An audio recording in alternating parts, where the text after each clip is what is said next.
Baik Pak Nuris, nanti ada beberapa hal yang saya perhatikan mungkin ya berdasarkan rubrik penilaian sesi demonstrasi untuk observer. Yang pertama di prasupervisi. Nah ini yang pertama itu kita diskusikan tentang rubrik penilaian. Yang kedua menanyakan kepada coach bahwa kompetensi coaching apa yang akan dikembangkan Pak Nuris? Atau apa yang akan dikembangkannya gitu? Kalau saya mungkin lebih ke memberikan pertanyaan yang berbobot agar nanti bisa memunculkan solusi dari apa yang dipermasalahkan oleh Coach Civi.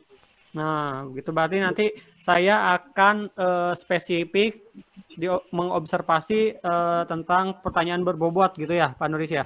Iya. Ya. Nah, nanti indikator ketercapaian menurut Pak Nuris kalau pertanyaan berbobot Pak Nuris ini tercapai gitu, kira-kira apa yang jadi indikatornya?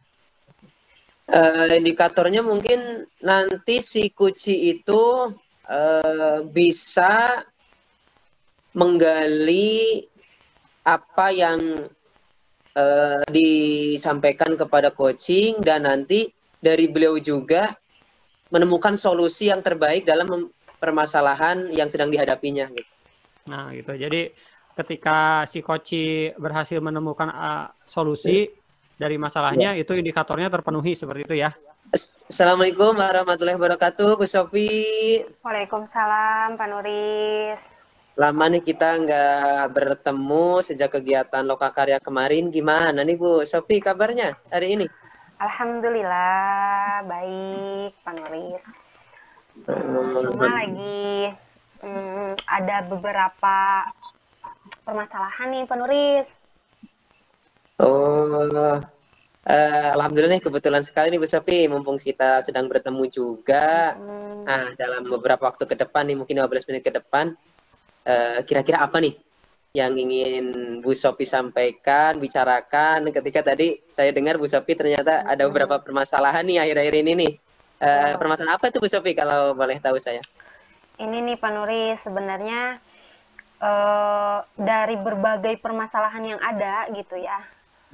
Ada satu yang paling jadi perhatian saya dan menyita waktu saya untuk memikirkan hal ini gitu. Tentang anak-anak di sekolah, Pak Nuris. Jadi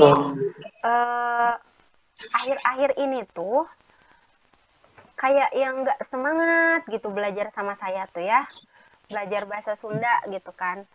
Jadi bawaannya tuh di kelas tuh mager gitu. Jadi tugas tuh abai dikerjakan sih dikerjakan tapi telat gitu ya. Kadang waktu jam pelajaran udah habis, mereka belum selesai, akhirnya dikasih tenggat waktu gitu sama saya gitu. Sebelumnya nggak seperti ini gitu. Kenapa? Itu sebenarnya. Jadi itu sih permasalahan yang sekarang ini saya pikirkan gitu, Pak Nuris. Oh ya Bu Sofi, dari apa yang tadi Ibu Sofi utarakan, ternyata dari beberapa permasalahan yang Ibu hadapi, ternyata ada satu permasalahan yang menurut Bu Sofi ini sangat perlu segera ada solusi terbaik, apalagi ini kaitannya tentang kegiatan rutinitas setiap hari Bu Sofi dalam kegiatan PBM, di mana peserta didik, siswa Bu Sofi itu mengalami penurunan motivasi belajar gitu Bu Sofi ya? Ya, nah bisa dikatakan seperti itu Pak. Nih kalau saya boleh bertanya nih Bu Sofi, kira-kira nih terkait penurunan motivasi siswa kalau diskalakan angka gitu Bu ya, dari 0 sampai 10 nih. Ini anak-anak Bu Sofi itu motivasi belajarnya itu di rentan angka berapa nih Bu Sofi kalau boleh tahu? Akhir-akhir ini tuh ada di 5 sampai 6 gitu ya kalau saya lihat gitu. Kalau dianalogikan ke angka itu di 5 sampai 6 gitu. Kalau misalnya skalanya sampai 10 ya.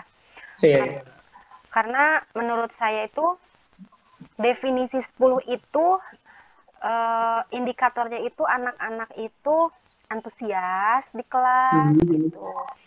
Terus aktif dalam pembelajaran di kelas gitu. Aktif, entah itu aktif bertanya atau menjawab atau diskusi dan lain sebagainya. Dan salah satunya juga ketika ada tugas baik itu LKPD atau tugas kelompok dan lain sebagainya itu selesai pada saat jam pelajarannya itu gitu. Jadi tidak apa ya, tidak lewat dari jam seharusnya gitu. Jadi kadang kan kalau sekarang ini ya, kenapa saya sebutkan kondisinya ada di angka 5, penilaiannya ada di angka 5 itu karena ya itu tadi di kelas dipancing nanya nggak ada pertanyaan gitu, atau jadi saya yang bertanya, mereka nggak tahu juga jawabannya gitu. Jadi belum baca buku lah alasannya, terus nggak tahu lah, nggak ngerti lah bahasa Sundanya apa gitu. Terus yang ketiganya, dari pengumpulan LKPD dan tugas kelompok juga nggak selesai pada saat jam pelajaran bahasa Sunda itu gitu. Jadi mereka itu meminta perpanjangan waktu meskipun di hari yang sama.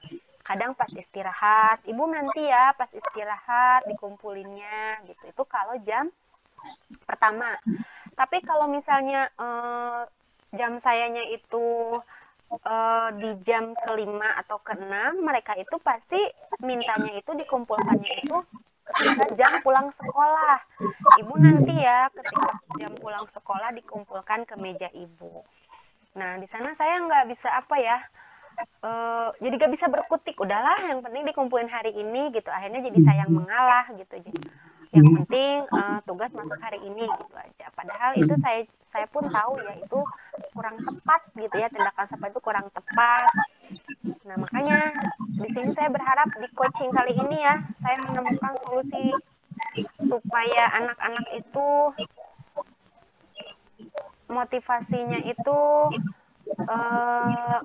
apa ya, jadi meningkat lagi, jadi bersemangat lagi untuk belajar, begitu Pak Nuris. Oh ya, terima kasih Bu Sofi. Tadi dari apa yang disampaikan Bu Sofi terkait tentang kondisi ideal, motivasi belajar siswa Ibu sekarang benar-benar kalau tadi di skala angka kan ada 5 sampai 6 itu perbandingan kan berarti hampir 50% Bu Sofi ya. Berarti jadi pemikiran utama juga bagi seorang guru gitu. Dan tadi Bu Sofi juga sudah sangat jelas sekali mengutarakan bahwa kondisi ideal bagi siswa ketika siswa itu memiliki motivasi belajar yang tinggi kan salah satunya tentang mereka antusias dalam mengumpulkan tugas, aktif dalam kegiatan PBM-nya gitu.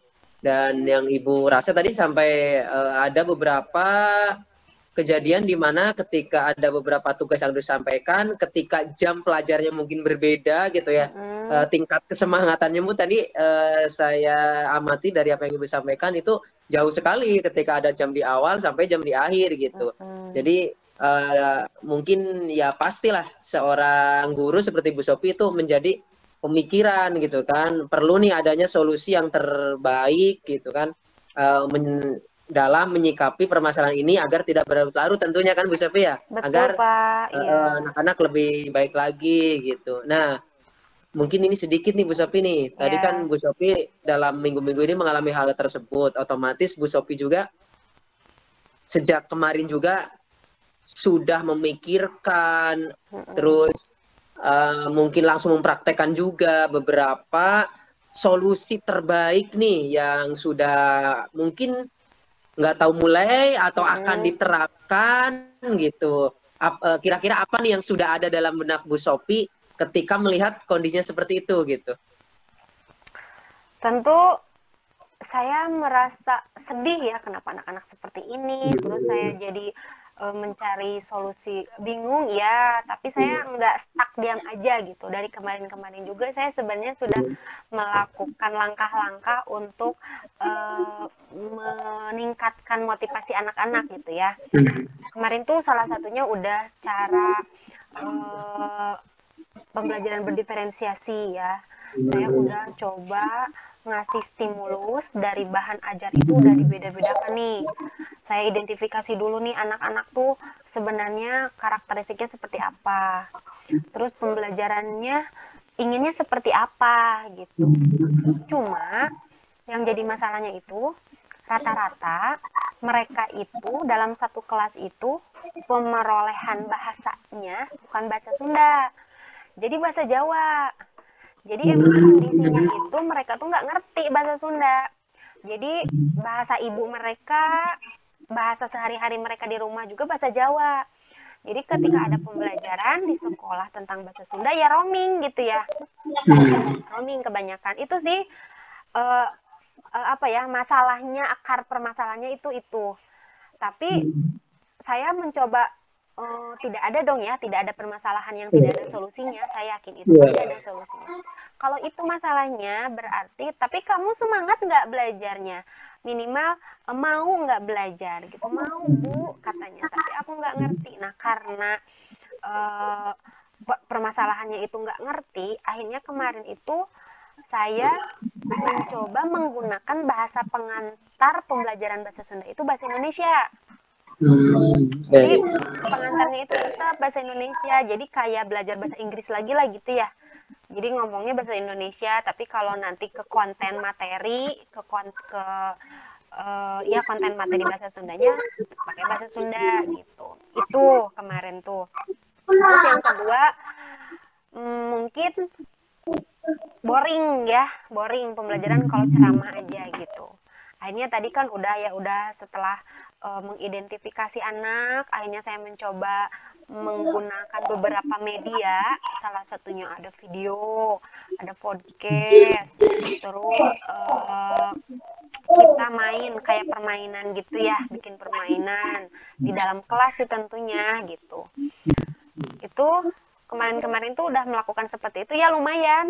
Yang tadinya misalnya motivasinya itu 5 adalah ke 7 gitu, naik gitu ya, ada peningkatan, ada progres meskipun sedikit gitu.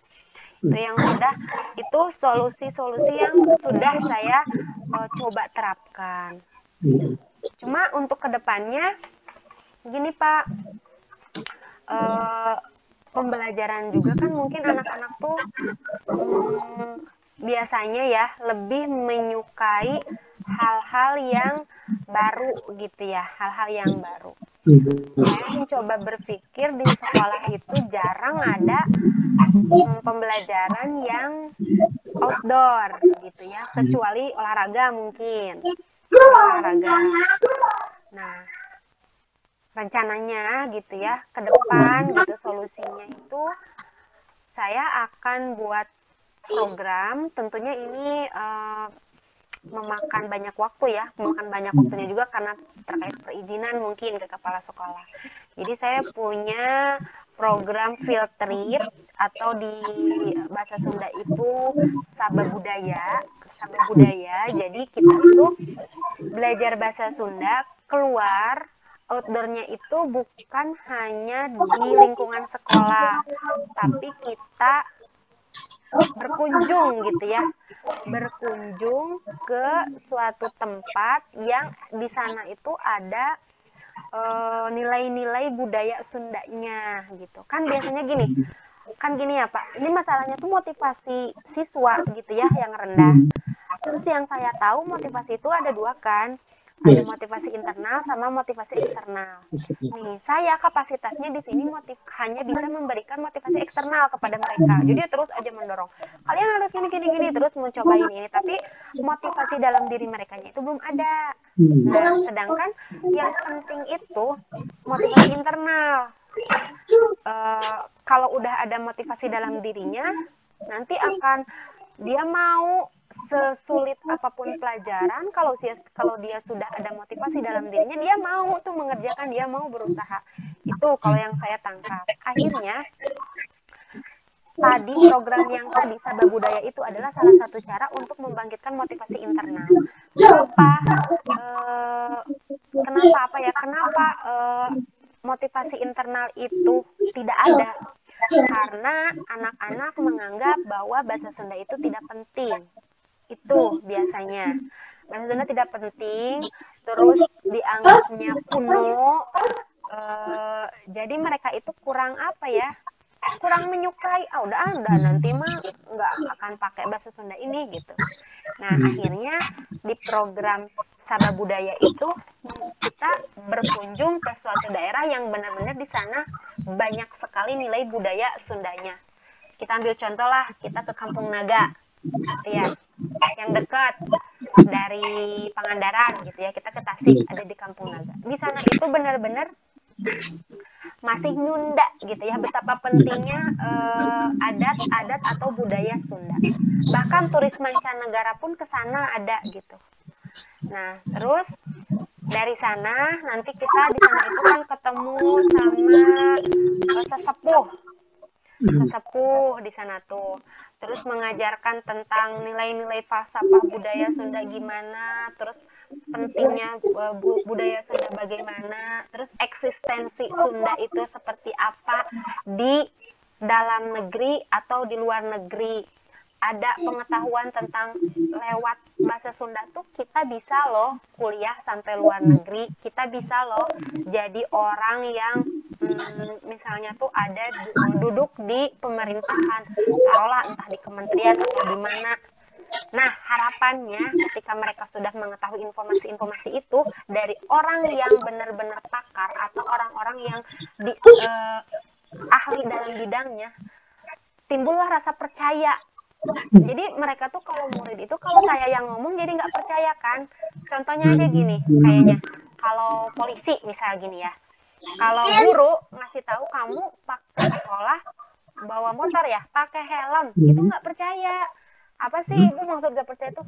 Helm tuh penting loh bagi gini-gini. Enggak, tapi kita coba polisi yang ngomong, entah itu dia takut atau gimana, jadi lebih nurut gitu ke si polisi itu. Akhirnya dia pakai helm. Nah, begitupun saya mengadopsi hal itu ke pembelajaran bahasa Sunda. Akhirnya saya bawa ke sana gitu ya, rencananya ini ya. Ini udah di tahap rencana aksi mungkin ya Bapak ya.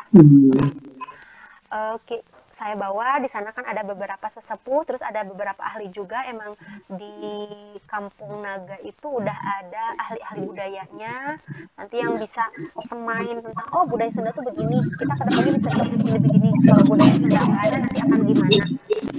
Nah kalau mereka sudah dikasih pemahaman seperti itu, harapannya akan timbullah motivasi dalam dirinya. Oh iya, saya mau di dalam Sunda itu, saya mau dong. Berarti salah satunya apa?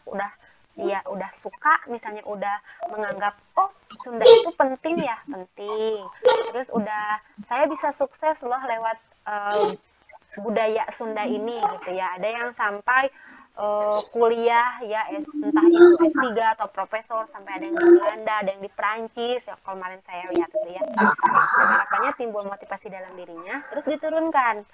Setelah ada motivasi, berarti langkah apa nih? Nanti kembali ke pembelajaran. Jadi dimulai langkah-langkah yang besar, tentu dimulai dengan langkah-langkah yang kecil. Nah, jadi langkah-langkah kecilnya, yuk belajar bahasa Sunda yang semangat lagi di sekolah gitu. Dengan cara tepat waktu kalau mengumpulkan tugas, terus berusaha aktif di dalam kelas. Kalau nggak ngerti nanya, jangan takut. Gitu sih Pak. Oh, siap-siap. Sebenarnya dari tadi apa yang permasalahan yang Ibu Sophie kemukakan, terus apa yang tadi memang menjadi sebuah solusi atau rencana yang akan Ibu Sophie laksanakan, itu menurut saya mulai dari membuat RPP diferensiasi sesuai minat dan bakat siswa, itu sudah luar biasa sih Bu Sophie. Menurut saya itu udah salah satu solusi terbaik gitu untuk memecahkan permasalahan mengenai motivasi belajar gitu. Nah, kaitannya dalam hal tadi yang Ibu Sophie utarakan, bahwa inginnya kan Bu Sophie ini motivasi itu bukan hanya eksternal ya gitu, atau inginnya juga internal juga. Eksternal itu harus mereka miliki gitu kan, agar terutama dalam bidang bahasa Sunda yang Ibu ampu itu anak-anak memiliki motivasi belajar yang lebih tinggi. Nah, oke, terkait apa nih yang tadi sudah Ibu Sophie sampaikan tentang solusi rencana-rencana yang karena ini kan belum dilaksanakan ya Bu Sophie, dan baru baru agenda rencana lah gitu bahasanya. Nah, mudah-mudahan nih dengan apa yang tadi Ibu sampaikan, harapannya tuh pasti apa yang diinginkan Bu Sophie itu pasti tercapai dengan beberapa program yang disampaikan. Dan ini mungkin ada beberapa berbagi sharing pengalaman ataupun solusi. Nah, kalau memang sekiranya nanti Bu Sophie bisa disampaikan juga ke komunitas praktisi Bu Sophie, ada permasalahan yang sama kaitannya dengan itu kan, siapa tahu nih nanti kan ada solusi juga Ibu ya dari sesama komunitas praktisi. Pasti permasalahan juga hampir sama ketika disampaikan ke komunitas praktisi. Oke nih Ibu Sophie nih, dari beberapa agenda atau rencana untuk solusi yang Ibu rencanakan dalam rangka memperbaiki saat ini nih, tentang motivasi belajar siswa terutama dalam bahasa Sunda.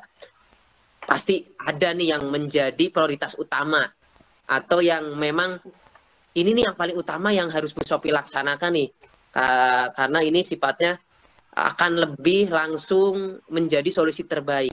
Kira-kira dari beberapa tadi, mulai dari RPP diferensiasi, tentang kunjungan budaya ataupun program-program lainnya, mana yang paling mungkin dalam waktu dekat ini akan dilaksanakan oleh Bu Sophie?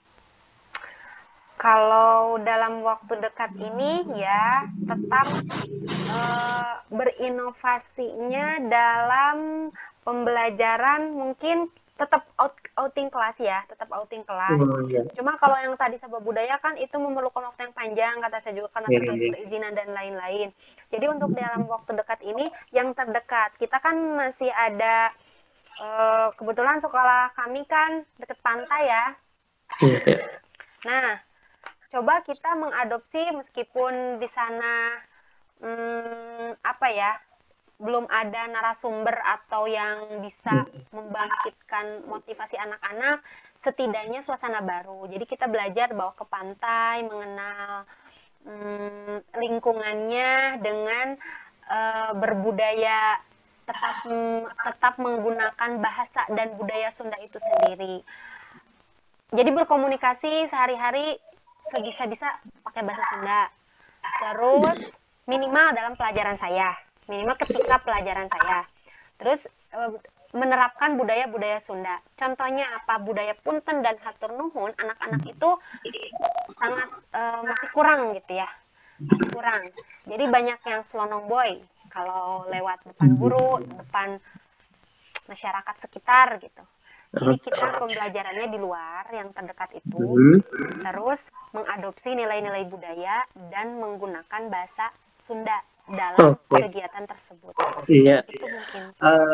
Luar biasa sekali Bu Sophie. Jadi kalau saya bisa gali dari apa yang Ibu Sophie sampaikan tadi tentang kegiatan yang mungkin harus secepatnya dilakukan, sebenarnya menurut saya itu Bu Sophie udah tepat sekali gitu kan. Dimana di sini dibutuhkan sebuah inovasi dari seorang guru ya, seperti tadi Ibu, kayaknya biar anak nggak jenuh, terus motivasinya akan meningkat lagi, dilaksanakan secara outing kelas tadi gitu Bu ya, biar interaksi langsung, dan penggunaan tata bahasa dalam bahasa Sunda pun mereka langsung mempraktekannya di lapangan gitu kan. Wah, luar biasa sekali nih Bu Sophie. Jadi di sini memang Bu Sophie sudah bisa atau menemukan solusi terbaik dalam permasalahan yang Bu Sophie hadapi, dan memang salah satunya itu benar sekali, inovasi dari Bu Sophie atau guru itu sendiri sangat sekali menentukan keberhasilan tentang meningkatkan motivasi belajar anak, terutama dalam pelajaran yang Ibu ampu, yaitu bahasa Sunda ya Bu Sophie. Oke. Alhamdulillah Bu Sophie, ini mengingat waktu tidak terasa ya, ternyata kita bincang-bincang udah sampai 15 menit dan saya belajar banyak dari Bu Sophie, dan tadi apa yang Ibu rencanakan tentang permasalahan yang Ibu sampaikan itu sungguh luar biasa, dan mudah-mudahan apa perbincangan tadi nih ada banyak hikmah yang terutama bisa kita dapatkan gitu Bu Sophie dan saya dapatkan. Nah, kira-kira nih dari tadi beberapa hal yang telah kita bahas, bicarakan, apa nih yang Ibu dapatkan mengenai permasalahan yang tadi Ibu sampaikan gitu? Jadi menemukan solusi-solusi yang segera gitu ya. Tadi kan kalau saya mikirnya gini apa ya, aduh ini misalnya gimana, terus saya udah melakukan yang tadi yang saya utarakan, terus rencana saya tuh program yang jangka panjang gitu ya. Kalau yang Sabda Budaya itu kemungkinan bisa terrealisasinya itu nanti awal bukan awal semester karena kan semester sekarang udah mulai habis ya Pak ya. Nah terus dari perbincangan kita ini saya menemukan solusi yang tercepat dan tepat gitu ya, langkah-langkah harus segera gitu. Jadi pembelajaran yang keluar gitu, yang ke yang outing kelas tapi nggak jauh-jauh dulu, yang ke deket-deket dengan menerapkan pembelajaran bahasa Sunda, dan itu Bapak akan saya lakukan minggu depan insya Allah gitu ya. Kalau nanti kan masih ada nih, meskipun pembelajaran tinggal 1 minggu lagi, nah bisa kita coba gitu. Itu. Oh, alhamdulillah Bu Sofi, berarti benar sekali, tepat sekali ketika kita bisa memaksimalkan potensi yang ada dulu tanpa harus berpikir jauh dulu ya Bu, keluar gitu ya. Jadi kita manfaatkan apa yang ada dulu, maksimalkan dulu untuk keberhasilan di saat ini gitu ya Bu Sofi. Ya alhamdulillah Bu Sofi, mudah-mudahan Ibu lebih bersemangat lagi setelah kita berbincang-bincang, dan nanti apa yang Bu Sofi harapkan, idam-idamkan tentang idealnya motivasi belajar siswa dalam bahasa Sunda itu lebih meningkat lagi ya Bu Sofi ya. Betul Bapak. Amin, mudah-mudahan. Amin. Dan mudah-mudahan saya bisa ada momen lagi bisa bertemu nih dengan Bu Sofi di lain waktu. Saya ingin bercerita, ingin menanyakan kembali nih, sebenarnya ada cerita yang menarik, hal-hal yang menarik tentang keberhasilan dari apa yang telah Bu Sofi laksanakan. Ya, Pak. Itu aja ya Bu Sofi. Baik Pak. Kita mudah-mudahan bisa bertemu di lain waktu. Kurang lebih saya mohon maaf ya Bu Sofi. Iya, sama-sama. Saya yang terima kasih ke Bapak sudah memberikan arahan gitu ya untuk saya menemukan solusi atas permasalahan yang saya hadapi. Terima kasih ya Pak Nuris ya. Insya Allah nanti kita ketemu lagi ya Pak kalau bisa untuk memfollow up program yang akan saya jalankan sebulan lagi, gimana Pak? Ya, siap. Bu Sofi ditunggu sekali tentang keberhasilannya dan hal-hal yang menarik nanti di depannya. Oke, terima kasih Bu Sofi. Assalamualaikum warahmatullahi wabarakatuh. Waalaikumsalam warahmatullahi wabarakatuh. Wah, luar biasa Pak Nuris ya. Baik Pak Nuris, refleksi dari saya sedikit. Oh, udah akan berakhir ya. Iya, akan berakhir. Ayo. Ya, jadi mungkin kalau tadi yang jadi kompetensi yang akan ditingkatkan ya, pertanyaan berbobot sangat tercapai sekali ya, karena tadi Bu Sofi udah banyak sekali ngobrol tentang solusi dia gitu, jadi udah tercapai.